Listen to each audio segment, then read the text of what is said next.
Welcome, everyone.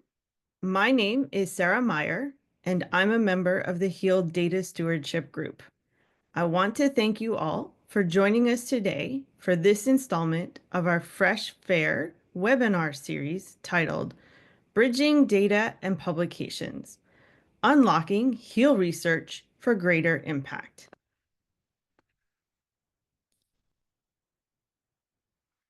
Before we begin today, we would like to take a moment to acknowledge the significant and difficult changes many of us have felt.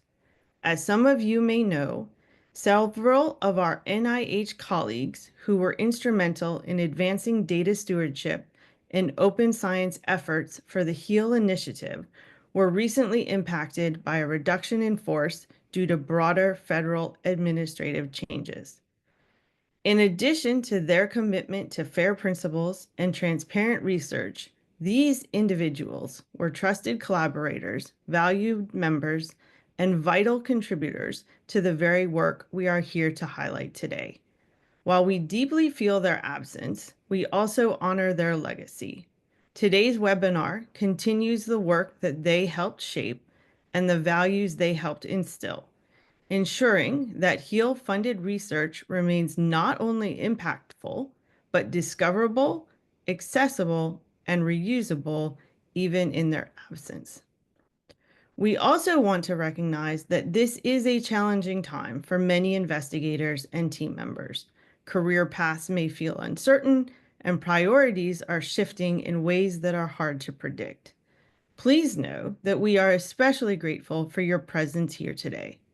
We hope that this session offers practical guidance and also a sense of connection and continuity. Despite the changes around us, our collective commitment to open science, transparency, and the community of researchers working toward solutions for pain and substance use remains steadfast. Today's webinar will include presentations from two speakers and will be followed by a live Q&A session. If at any point you have a question, please feel free to type it in the Q&A box at the bottom of your screen, and we will bring it up during the question and answer session after the presentation. This webinar is being recorded and will be shared with all registrants. The objective for today's webinar are to emphasize the importance of enhancing transparency and data availability, provide an overview of key HEAL-supported research publication requirements, understand HEAL publication metrics from the HEAL stewards, and outline HEAL data publication best practices and lessons. Today's presenters are Dr. Marianne Martone and Dr. Julie Horvath. Dr. Marianne Martone is a professor emeritus at the University of California, San Diego, and she serves as a member of the HEAL Collective Board. Dr. Martone has more than 20 years of experience advancing the field of neuroinformatics, applying informatics principles to neuroscience research. She led the Neuroscience Information Framework, or NIF, a national initiative to develop standardized resource description framework for neuroscience, and is currently involved in data coordination and sharing for several large consortia, including the SPARC project. For the HEAL project, she brings deep expertise in data infrastructure and reuse to support open science and fair practices.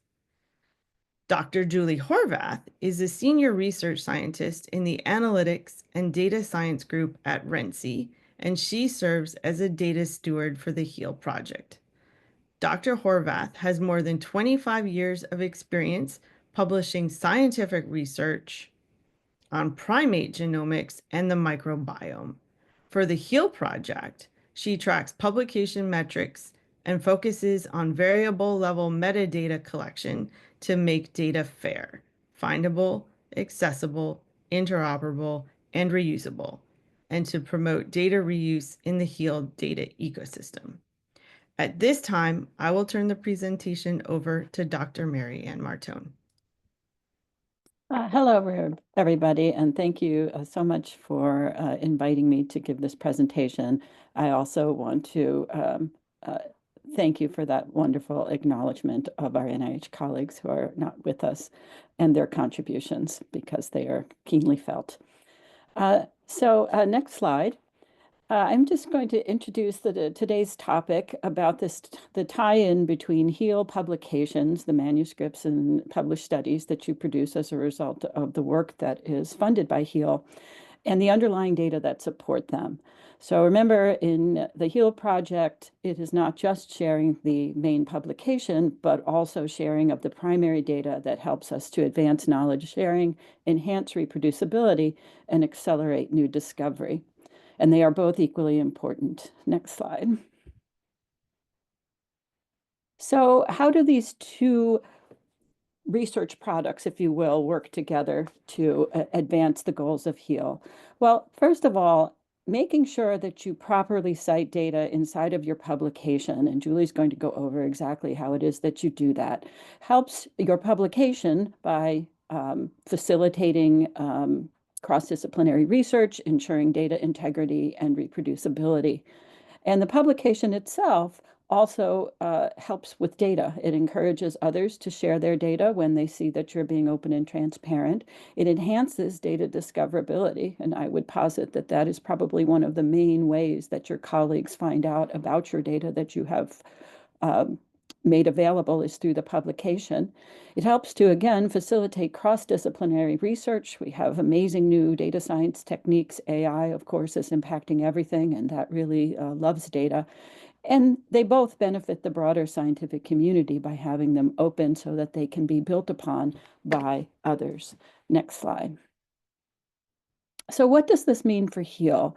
What this means is people have to pay attention. Researchers who are funded by HEAL have to pay attention with how they acknowledge both HEAL-supported research in their papers to help advertise the work of HEAL and give it better name recognition, and also to make sure that they ensure that the underlying research data itself is accessible in a repository upon publication, and that data is linked, that location in the repository is linked to your publication. Next slide.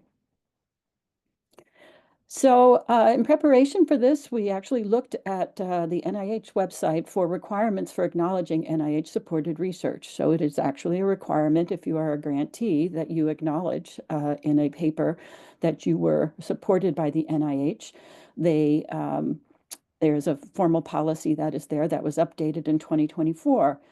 And there's a little surprise in there, but the first one, of course, is that you acknowledge the funding itself. So you clearly cite the NIH support using the specific grant number and institute, and you spell that out. We'll give an example in just a moment. Second, however, in the official policy, there's something called a funding breakdown, and I think this is something that we're all a lot less familiar with. And this basically says that you should indicate the percentage and dollar amounts of total project cost funded by the NIH versus other non-government sources. For example, if there was cost sharing. And again, I'll give an example of this. And finally, there should be a disclaimer. You should include a statement that the content that you have just published reflects the author views and not necessarily those of the NIH. So the next slide shows some specific examples that they provide. So, or actually that were provided by the HEAL data stewards.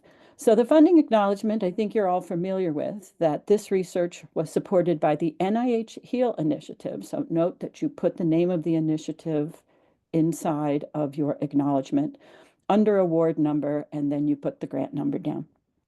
So that is the basic acknowledgement that should be for all federally funded, NIH-funded work. You name the institute if appropriate, the project, and also the award number. Next.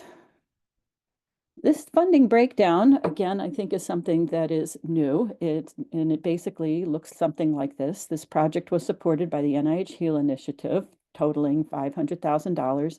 Of this amount, $400,000 or 80% was funded by the National Institutes of Neurological Disorders and Stroke, NINDS, and $100,000 by private non-governmental sources. So it's basically being transparent, but also, again, indicating to people where their tax dollars are going and the considerable amount of funding that needs to go in to support scientific research. Next. And finally, and we went over the disclaimer, which it's often standard on websites, and you do see frequently in acknowledgments that this content is solely the responsibility of the authors and does not necessarily represent the official views of the National Institutes of Health. So those are the three required elements in an acknowledgement, a funded acknowledgement. And we're in the process of trying to find out a little bit more about number two, because as we all acknowledge, it's not something that we see very often, but perhaps will become more common. Next slide. So required elements for data availability in HEAL-funded publications. Julie is going to go into this in a little bit more detail, but it's very important that when you write your paper, that the scientific data that is underlying peer-reviewed journal articles should be made accessible no later than the date on which the article is first made available in print or electronic format. So you should plan when you start writing your paper, you should plan on making your data available. It often takes a little bit more time than you might think. We often see people waiting to the last possible minute and then panicking when the DOI cannot be made public at the last minute. So it's just good practice to understand that when you publish your paper, that the data themselves are also going to be published. Of course, you're welcome to publish them before, but they can be no later than when the article appears in print. Next slide. So one little plug here, to enhance discoverability and citation of projects like HEAL and other tools and also data sets, just as we have our ORCID when we're publishing to uniquely identify ourselves, and data sets, and we'll get software tools, we'll get a DOI, or an article, a DOI. There are persistent identifiers. You'll recognize those from the FAIR data principles that also apply to things like the HEAL initiative. So there's something called the Research Resource Identifier, the RRID, and I've noted what HEAL's RRID is here. Those of you who publish a lot in various journals may have seen requirements for RRIDs for antibodies and cell lines and other types of reagents, but they also apply to projects themselves. So adding an RRID into your acknowledgement or the body of the text will make it much easier to find out and quantify the impact of HEAL funding by making it easier to find papers that mention it. So I just want to give a plug for that. And now I think I turn it over to Julie. You, Marianne. That was very helpful. And I'm going to touch on a lot of the same points and reiterate some, but then also provide some examples. So I'm going to be focusing mostly on publication overview and metrics from the HEAL stewards. And then, like I said, give you some examples to really highlight some of the importance of the requirements Marianne just mentioned. So on the next slide, this is an analysis of about 1,300 and so publications that were identified as HEAL publications because they had HEAL grant numbers in them. And so here's a breakdown by publication year. So we looked across 2023 to 2025. Obviously, 2025 has a smaller bucket here, but this chart is really showing you the breakdown of which publications focus more on the pain domain versus which focus more on opioid use and substance use disorders. So in blue are the pain-focused articles, in pink are the opioid and substance use disorders, and then in that darker maroon at the top, you'll notice that there is a combination of both of those research domains highlighted. And so I'm going to give you some metrics in the next few slides, and those are all going to be based on these same publications that we've just broken down by different category. So on the next slide, you're going to see we took all of these publications that, like I said, had a HEAL grant number in them, and we looked for funding acknowledgements in them. And what you'll see in the blue here is, again, by publication year, In blue, it shows which of these articles had a funding acknowledgement, which is what we're looking for to really acknowledge HEAL funding, and this was a HEAL associated project. And so you'll see that this is getting better by year. So in 2024, there are more than half of the articles had a funding acknowledgement. 2025, again, a smaller sample, but more than half are showing a funding acknowledgement. So that's a great step. This is improving, and this is really what we strive to have all publications show this funding acknowledgement, which I'll also talk a little bit more about in future slides. On the next slide, we also looked at these same publications. So again, 1,354 publications, and we looked for data availability statements. So as Marianne mentioned, when you publish your articles, you really want to have your data available so other people can reuse it, and so people can cite your article for the important information that's in it. And so finding these data availability statements is really important for the whole ecosystem. And you'll notice here in gray are the ones that did not have a data availability statement. In blue are the ones that had one of these statements. And these numbers are not as good as the funding availability statements.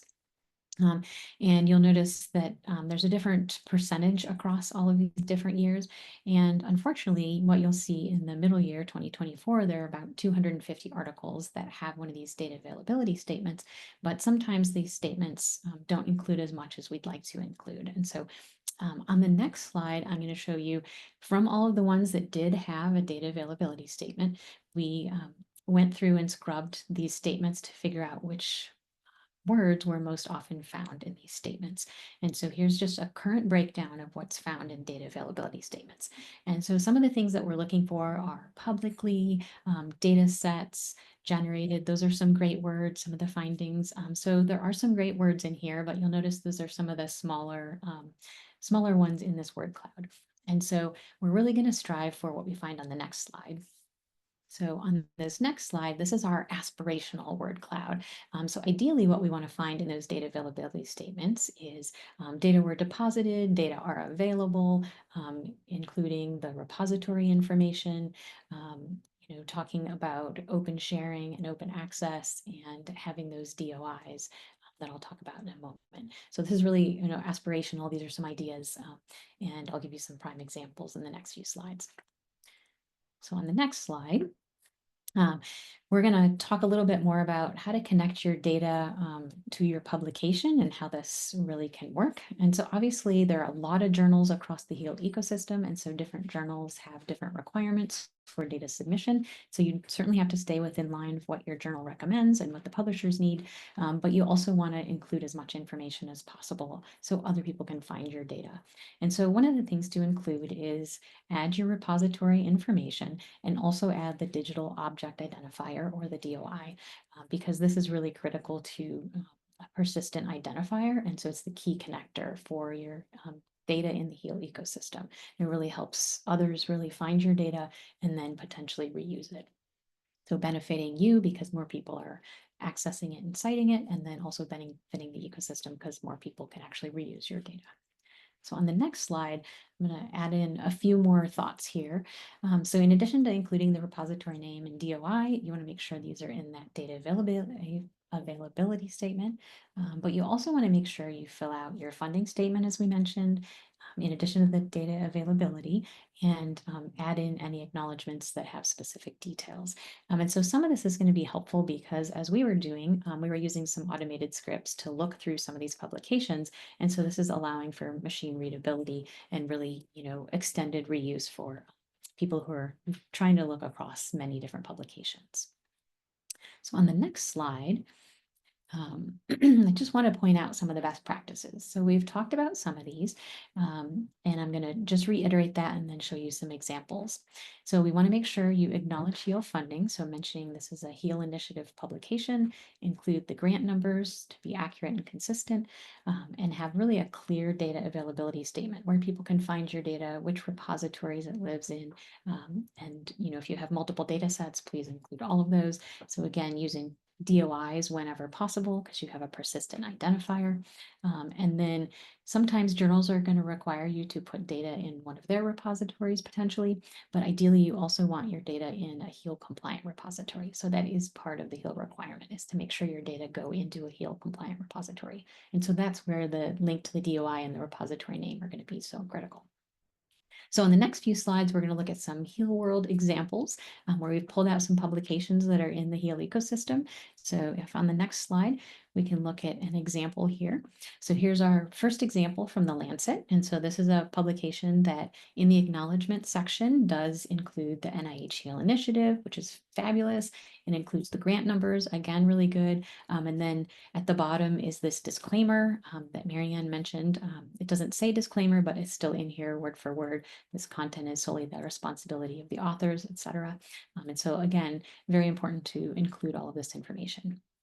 On the next slide, I'm going to go through a second example. So this is in JAMA and the Open Network. And again, this is acknowledging NIH HEAL, the initiative, acknowledging some of those grant numbers, perfect. And then again, at the bottom, having this disclaimer. And so if you remember from the last slide, there were definitely some different formats. So the last one was in the acknowledgement section. This now has a funding support section and then a different disclaimer section. So different journals are going to have different places to put this, but as long as you're consistent with including this information, that's going to be most helpful to put it in some of these different categories. On the next slide, I want to just highlight some of these main key takeaways that I've talked about so far. So again, we want to make sure the grant numbers are going to be included in your funding acknowledgement or your funding statement, and it's also going to include NIH HEAL initiative, also very important. And then when possible, you put in that disclaimer either in that statement or in a different section that's just called disclaimer. And then as Marianne mentioned, we've more recently seen the NIH guidelines include information about this funding breakdown. So this is one of the NIH requirements. I did not find an article to give you an example of, but we gave you an example earlier. So if you want one of those examples for your own work, please refer back to these slides when they're posted. Because ideally that would show the percentage and dollar amount, which is really going to be important to show and highlight, where this research was really fundable through and how much of that was governmental, etc. Okay, so on the next slide, I wanted to now switch to looking at data availability statements. So from those same 1,300 publications, we also searched those through data availability statements. And here's an article from Science that we found. And there are a couple things I wanted to point out here.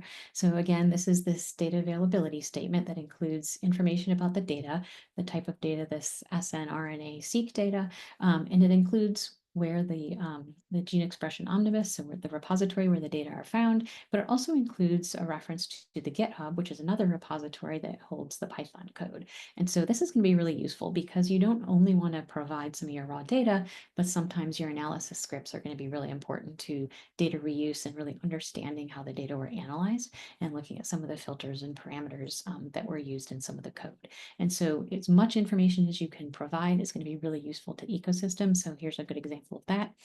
On the next slide, we have another example. So this is an article that's in preprint, so hasn't been peer reviewed yet, but already has a great data materials availability statement where it's including information about the Spark repository that was used, and it includes the DOI to the data in that repository. So again, if you can include the DOI, that's going to be the persistent identifier, and it's going to be the best way to reference your data because it'll remain stable. But this is a great example of doing that ahead of schedule at the preprint stage. So on the next slide, I wanted to just give you an idea of if you have data in a repository, sometimes we've seen people say, oh, my data is in the Spark repository, and that's all that's said. And while it can be findable, it's really ideal if you put in that full DOI. And so here in the right, it's circled in this maroon box, it just really shows you where you can find the DOI. So if this were your data set in the Spark repository, you can go to your data set and then look on the side and find the DOI information. And then ideally you would put that DOI information into your publication at the time of when it's published so that other people can easily find this and they don't have to go to Spark and search for it. It's easily findable. So that's a great example there. All right, so let's go to the next slide. And so there are definitely a lot of different data types in the HEAL data ecosystem, and some of those data types are going to have sensitive data. And so we recognize that you can't always share your data. And so here's some examples of what to do if you have sensitive data. So on the next slide, we've pulled out a publication that includes a data availability statement as we're asking. So great example. And so this one has sensitive data. So it's including a statement that says data cannot be shared publicly as they are the property of the Veterans Administration. And so it contains potentially identifying information about human subjects. And so if you have examples like this where you have sensitive data and you can't share it publicly, then adding this acknowledgement or information about why you can't share it publicly is going to be really helpful. And then also if you can add in a little bit more information about, well, if somebody does want to have the data, how do they access it? And so at the bottom here is this link to really talk about the request process if somebody has data like this. And so here's an example where you can go to this request and you can put in a request to ask to access the data here. And so that's a really great way to say, okay, even though we can't make it publicly available, it's still, there is a way, a means for other people to go in and request to reuse it. So if you can go to the next slide, thank you. Here's another data availability statement. So this one doesn't have the link in there, but it is really talking about now the inability to share the data publicly because this is under the American Indian and Alaska Native Tribe Title 45 authority. And so here can't share the data publicly because there are different policies and protections of human subjects through the tribe and the tribal partners. And so even though the data aren't publicly available, it still includes information about how you can access it, how you can reach out to the authors to potentially get access to the data for somebody who wants to reuse your data. So again, some really great ways to say, if you have publicly available data, we want to have it available upon publication. But if you have some, concerns or issues, there are other ways to provide your data and information, even if you can't make it public for a variety of sensitivity reasons. All right, can we go to the next slide? All right, so I want to do some key takeaways here about the data sharing statements. So again, we really want to point out that DOI is going to be the most important option here. So if you're going to have data sets, ideally put in a DOI for each of those data sets. Maybe it's 1, maybe it's 10, but if you have DOIs for each one, that's going to make it the best means for other people to access and reuse your data and really make it fair so it's findable, accessible, interoperable, and reusable. And so, as I mentioned, if data can't be shared publicly for certain reasons, maybe there's an embargo or you have sensitive data or have some data under a special use agreement. So if you can't share it publicly, at least have that data sharing statement, explain why it can't be shared publicly, but then provide a means for people to contact you or put in a request for access to the data. And so ideally, again, to make the data fair, we really want to avoid phrases that just say data available upon request, because it's really critical that you put publicly available data into a repository and make it open and accessible for everyone. Okay, so I think I will close out and I am going to, I think, hand it back to Sarah and she can now go through some of the next steps in this process. Thank you.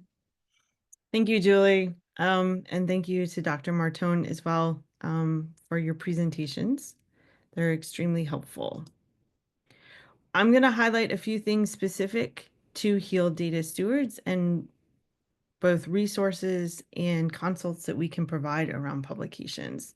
The first is that the HEAL PI checklist that is on our HEAL Data Fair website includes information about ensuring public access to a publication, as well as how to report your publication to HEAL question at od.nih.gov. Specific resources that we can find around publications include the NIH Data Management and Sharing Policy Overview. This outlines NIH's expectations for data management and sharing throughout the research lifecycle, effective for all funded projects as of 2023. The NIH Data Management Resource offers tools, templates, and guidance to help researchers prepare and implement effective data management and sharing plans. The NIH Pragmatic Trials Collaboratory Notebook provides real-world examples, lessons learned, and practical insights on data sharing and management from embedded pragmatic clinical trials. And the Heal Data Fair website offers several resources that are directly relevant to this topic, including information on data repositories and the PI checklist. In addition, the March 2024 Heal Data Fair webinar focused on data packaging requirements for publications and featured practical examples from research teams. If you're seeking more technical details, this is a helpful resource to begin with. To summarize, the key takeaways from today's webinars are that transparency matters. Making your data clear and accessible strengthens reproducibility, research integrity, and overall impact of your work. Knowing the requirements and being familiar with HEAL publication guidelines helps you stay compliant and ensure that your data can be reused effectively. Data sharing is measurable, and Stewart's reports help us understand how HEAL publications are performing and where data practice sharing policies are evolving and changing. And also how to apply what works. What are the best practices that we have discussed that reflect real-world lessons that can help make publishing HEAL data more efficient and impactful? So now we will move on to the Q&A session, and we will have all of our panelists turn on their cameras, and I will stop screen sharing to begin the Q&A.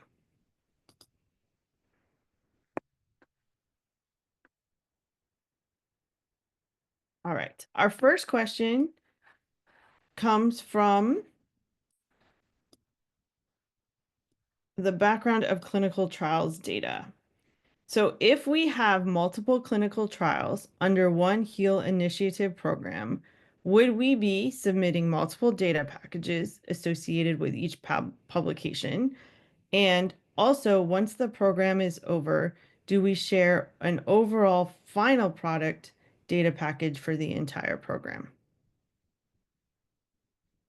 Dr. Martone, do you want to take that one first? Sure. The answer to that is, this is, I'm assuming, again, is a sort of a longitudinal study, and or you might have different pieces that finish at different times. So it is for each paper, you want to publish the data package that goes with that particular paper, right? So one of the reasons that one wants to publish data is because these should be the data that support the conclusions in that particular paper. However, your suggestion that you would want to be able to link these together because they are in fact part, for example, of a larger study.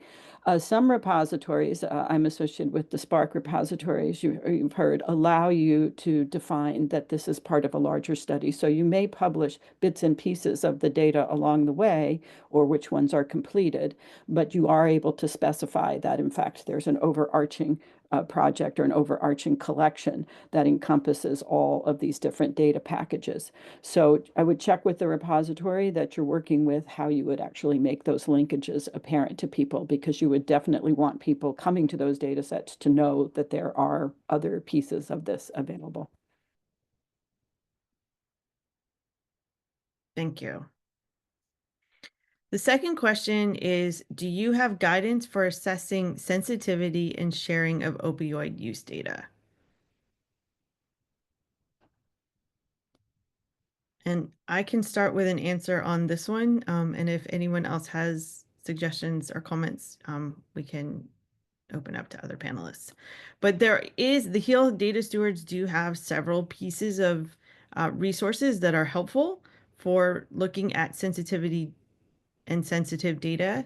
Is an entire portal that we call Resources for Sensitive Data, and we will make sure that the link is included either in this webinar, thank you, Lizelle, and also in the follow-up. So there are specific requirements based on the type of data that you are working with, the population that you are working with, and some of the medical coding. And so there's information there that is helpful. We also have a previous webinar on sensitive data sharing that you can find on our HEAL Data Fair website, where we do address this as well. And in addition, you're more than welcome to schedule a consult with our team, and we can provide both subject matter experts and people who have experience in the area to help you answer your questions. Our next question is for both Mary Ann and Julie. When would be an ideal time frame to start preparing for data deposition into a repository? Julie, do you want to go first? Sure, I can start with that. Ideally, as soon as possible, I would say, depending on what your data type is, it might take a while to get it into the repository in the correct manner. So ideally, as soon as it's ready to go in, I would suggest putting it in, and then you can always, make it embargoed and not share it yet. And so make sure that you talk to the repository about when it can be publicly accessible. And usually, I would just put my data in, maybe a year ahead of time sometimes. And then as soon as the publication is ready, then you make it accessible to everyone. And that allows you to make sure you have everything in the right format and you have a DOI or link. Sometimes some of the repositories don't have a DOI option maybe, and so then you could have an accession number, but ideally you want to have a findable way to uniquely search for it. Mary Ann, do you want to add anything to that? Just to second that, but one of the metaphors that I think was perhaps helpful in some of the projects that we run is that you shouldn't think of putting data in a repository as just posting something to a web page, right? That you should think about it as preparing something that has to meet various standards. It's going to be reviewed in some cases either through automatic tools or by curators. And so just as you wouldn't think that you were going to upload your article and it was going to be accepted right away and it would be published the next day, you should not assume that with your data set. You are publishing something for public consumption, and that's a higher bar to meet. So start as early as possible. As Julie said, a lot of repositories will let you hold it in a private space while you're preparing it.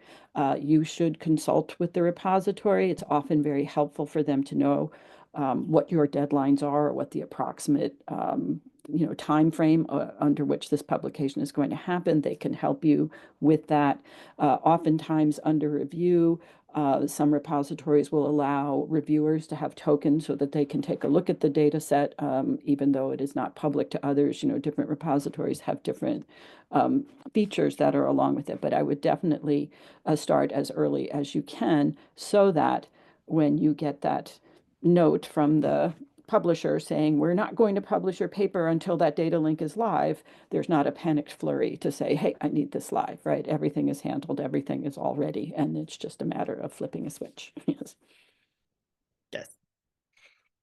Our next question asks, do I need to share raw data, process data, or both? And Dr. Martone will have you start there. So we always recommend sharing raw or as close to raw as possible, along with any process data as well. And that's because, of course, for the data to be maximally reused, you made decisions in how you are going to analyze it, and you used various tools. Others may want to use others or combine it with other data, and the process data makes that more difficult to do. So we always recommend sharing raw. I know that can be a judgment call on like true raw numbers coming off, for example, an imaging machine, or are we just talking the image before any processing has been done? But I think you have a good sense of what is the most maximally useful product. If you had to go and redo your analysis, you would go back to the start and start again. So it's always best to do to share the raw data, but then also if you have process data under which, for example, that the claims of the paper rely on, you want to be able to share that as well, and the two should be linked. Yeah.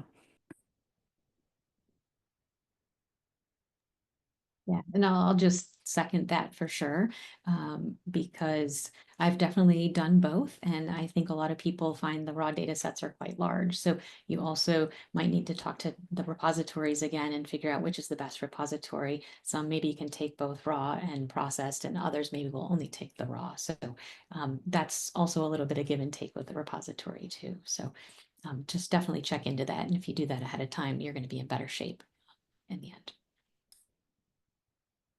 Yes. And also making that decision earlier in the data research lifecycle makes it easier when you get to the analysis and the dissemination stages. So having a consensus with the team or the research consortia you are working with about this closer to the beginning of the project does make it an easier decision. And we have seen both or all three. We've seen raw, we've seen process data, and we have seen both. And that's the decision of the research team, but it is also following the rules of what is the most reusable, what could be used by other researchers, and what do other researchers need to understand your data and to replicate it. And that differs across different research domains and areas. And so if you do have questions on that, we also offer consults with the HEAL stewards as well.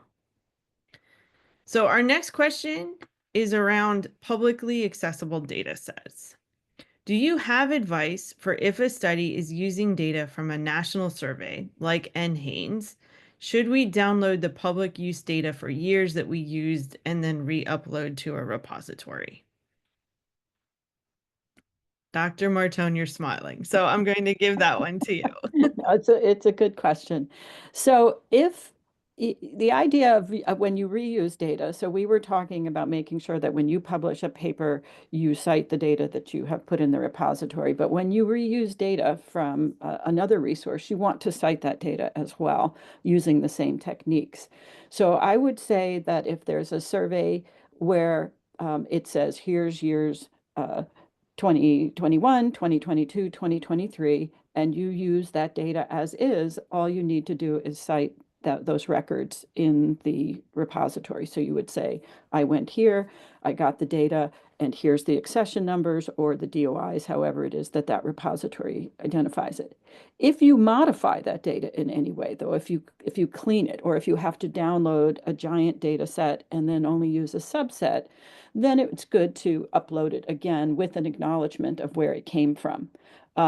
You can say either I downloaded the whole data set and used these 3 years, that would also be okay, acknowledging the data set. But the idea is you want people to be able to get back to exactly what it is that you have used.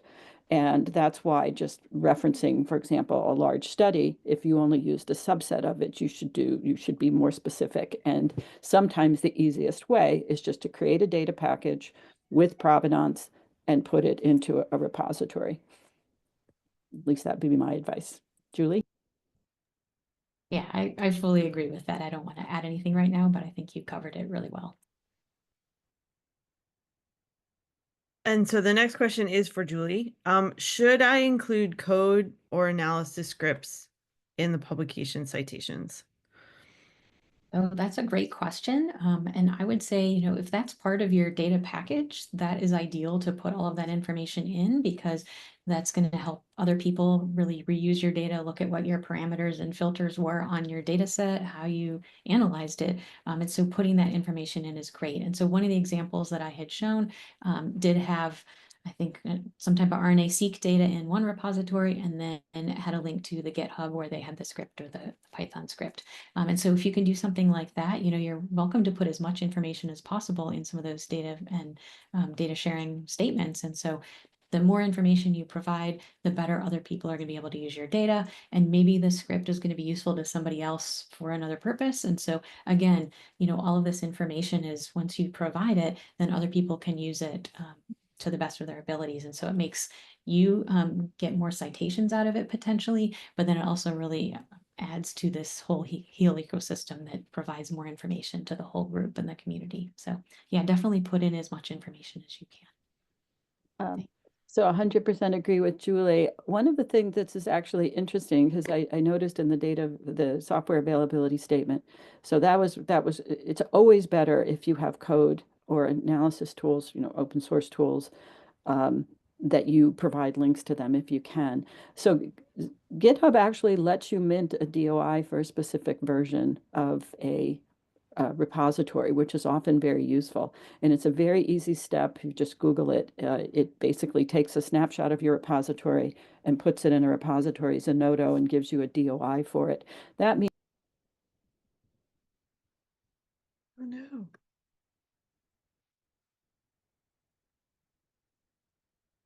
I blinked out. I was like, has Zoom gone down again twice in 2 days? It just joined Yesterday again. it went down around 2, so I was like, Okay. go down around 2 today as well. Yeah. Oh, okay. So anyway, so it provides a very nice way of citing the exact state of the software at the time that you did the study, so that you can, that helps a lot oftentimes with reproducibility. Mhm. Yes. And I think we'll pause the questions here. There was a question that came in that said, I haven't seen anything in our notice of awards about including this funding breakdown in a publication. Is there official written guidance about this elsewhere? And we have recently found it in a document that we can drop the link in for you. But we are also getting clarity on this as well, as we have not seen examples in work that we have done or work that we have supported. So we will also be following up with NIH as to what the expectations are, or when this uh, piece of legislation or documentation actually goes into effect.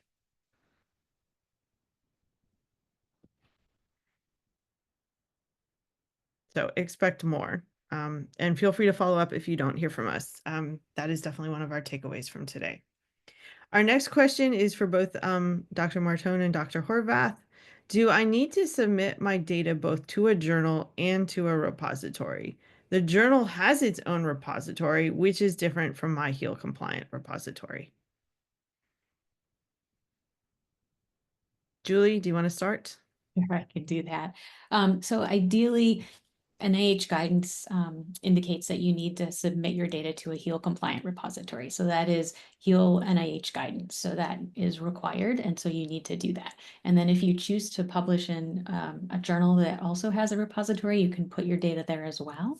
But you definitely need it in that HEAL compliant repository. So not all journals have their own repository or require it. So again, that kind of depends on which journal you choose to publish in, but it is required that you put your data into a HEAL compliant repository. And the HEAL stewards are also really great at helping you figure out which repository to use. There is a list of which ones are acceptable and are which are HEAL compliant. And so you can always set up a consult call and find out more information and talk through what the best repository might be for your data for the HEAL compliant repository. Yeah, Dr. Martone, you want to add to that? Just a little bit, yes, because we were just encountering this in the Spark project, and I do think it was something I was going to bring to the HEAL Data Collective, because I think it would be nice for HEAL to speak on one voice. This is not uncommon. The Brain Initiative, for example, requires you to put data in certain repositories.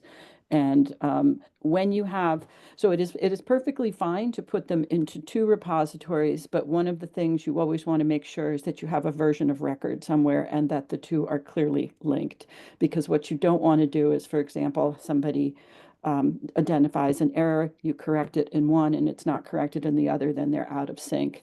So I think in ideal circumstance, we should be working with the journals to say, in this circumstance, right, it needs to go in here. One of the things that we are doing in Spark is, for example, with sensitive human genomics data, it just goes into dbGaP. dbGaP is an approved repository, but we take some of the secondary data and we have a link in Spark to the primary data set, so that basically is just distributing pieces of the data set across different repositories. So I think there's multiple ways to handle it. And if you have those circumstances, please let the HEAL data stewards know, because I do think that this is something where perhaps we want some group guidance on, and we should work with the data, with the journals on it. Absolutely. And then a follow-up question for Dr. Horvath. What if I plan to publish after the end of a performance period?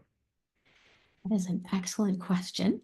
And if you have data that you obtained through HEAL funded research, it is required that you publish and distribute your data into a HEAL compliant repository. So you still need to put your data into a repository so other people can access it, especially because it was paid for by HEAL, and therefore it needs to have all the HEAL data accessible. So, sometimes we recognize that your award ends and it might take you months or longer to get your data into a repository. But again, ideally, once you have your data, you're going to put it in a repository, maybe it'll take you a while to publish. And so then if you've already put it in there during your award period, then you've done the heavy lift on getting your data into a repository and you're finishing up the publication afterward, maybe.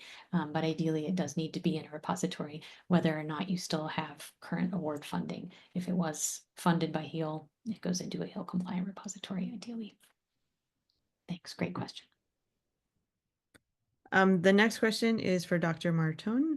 Do preprints or conference abstracts trigger data sharing requirements? No, I don't believe so. I don't believe that is considered a published article. Many people do make the data sharing links available in their preprints. In other cases, they might put a statement saying that the data will be shared upon, a peer review and publication of the article. So I think it's really up to you. We, of course, always encourage open sharing as much as possible, but it is not a requirement, as far as I know, that you must share through preprint. Yes, I would agree with that. I think as long as if it's peer reviewed, that's the peer reviewed portion is when you need to put your data out there. And so if it's not peer reviewed and it's a preprint, you have a little bit more flexibility until it's fully published. One point that I would like to make, though, again, these are all based on personal experience. I think when you actually present abstracts, if you do present on HEAL data and it is publicly available, it's always nice on your slides to put a little link, right, also to acknowledge that the data are available. We notice oftentimes, I think because we're a very publication focused that is the currency right now is the paper, and we're trying to change that. And we often see in Spark that people will talk about where the data came from in terms of the publication, but they'll show the data set and they won't put underneath it. And actually, you can go and get this data as well. And here's the DOI, here's the link to that as well. So I think one of the culture changes we're trying to make is that you start to view these data sets as a publication of sorts. It's a data, you're publishing the data, and therefore you should crow about it as well. And we're seeing this as well with code and scripts and software tools.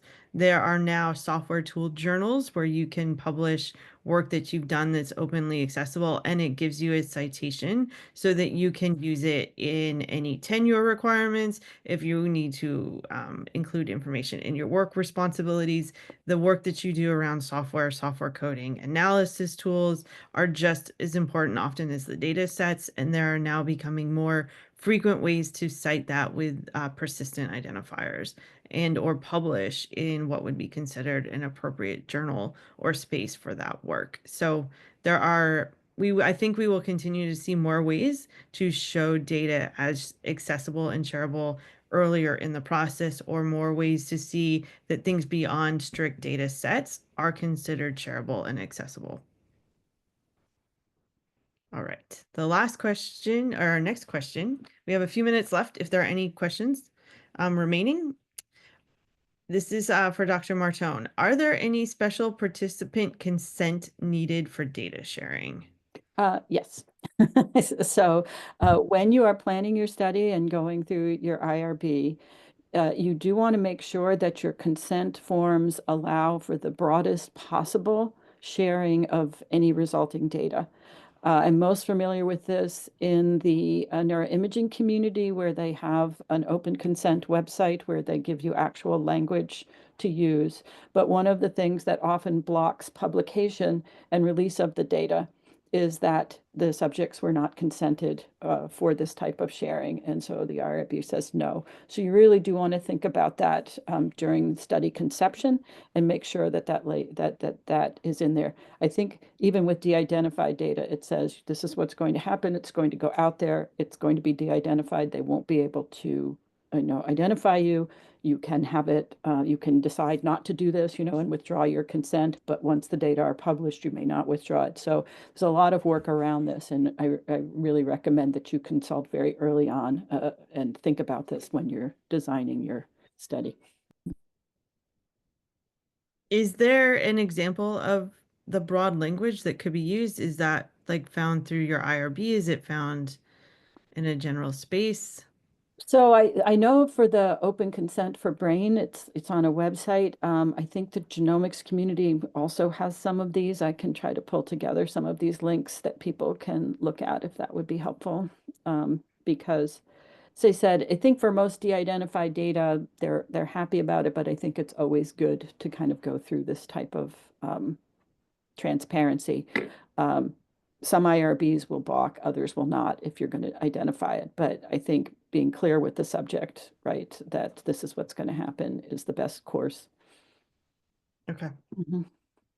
And for the participant who asked that question specifically, you can feel free to reach out to our Heal Stewards email, and we'll make sure that we get you those examples once they're found, or provide you examples in the follow-up email, depending on timing of what happens and where it goes. So if there are any other follow-up questions, you're more than welcome to email them to Heal Stewards. And that email has already been provided, and we can provide it again. The last question is actually a question about Heal Data Fair resources. So I'm going to take this question, but if there's any other resources that you, Dr. Horvath or Dr. Martone, are aware of, you're more than welcome to address this. The last question asks, what resources do you have available to assist with data packaging? And data packaging is a very important component of data submission into a repository and publication. We are building resources, as well as in March of 2024, we did a webinar that broke down data packaging requirements for publication in pretty great detail. And so you're more than welcome to start there. We list quite a few different resources in that webinar, as well as the platform. The Heal Data platform has an excellent resource around data packaging guidance, and we'll make sure that that is shared after this webinar is over. It's an excellent, it does go through some technical pieces depending on your type of data and how your data is submitted. There are some excellent guides, as well as the Heal Data stewards are working on a comprehensive guide that will be published on our website this summer, which will break down data packaging guidance by different data lifecycle pieces and components. And so that is a resource that is coming. All right. Thank you very, very much for your questions. And thank you very, very much for the participation. So at this point, we are going to close out the webinar. And we would like to acknowledge other people who were involved besides our presenters and our panelists. These are people who were involved behind the scenes and who worked diligently to bring this webinar to production. And also, we would like to thank you for attending today, and to thank Dr. Martone and Dr. Horvath for their participation and their input and their expertise in this area. In addition to a recording of this webinar, we will also email everyone who has registered a list of resources. The slide deck will be shared, and a link to our Slack channel and a Connect with Us form are located both in the chat, and they are located as well in the email that will be received. We hope that you will reach out to the Heal Stewards teams for questions or support as you embark on this FAIR journey to maximize the value of healed data. And we look forward to seeing you at our next webinar, which is on Thursday, May 15th at 1 p.m. Eastern. And it will be a focused webinar on the steps of the PI checklist, as well as office hours with breakout rooms to answer questions and address specific steps of the checklist. Thank you again, and have a wonderful day, everyone.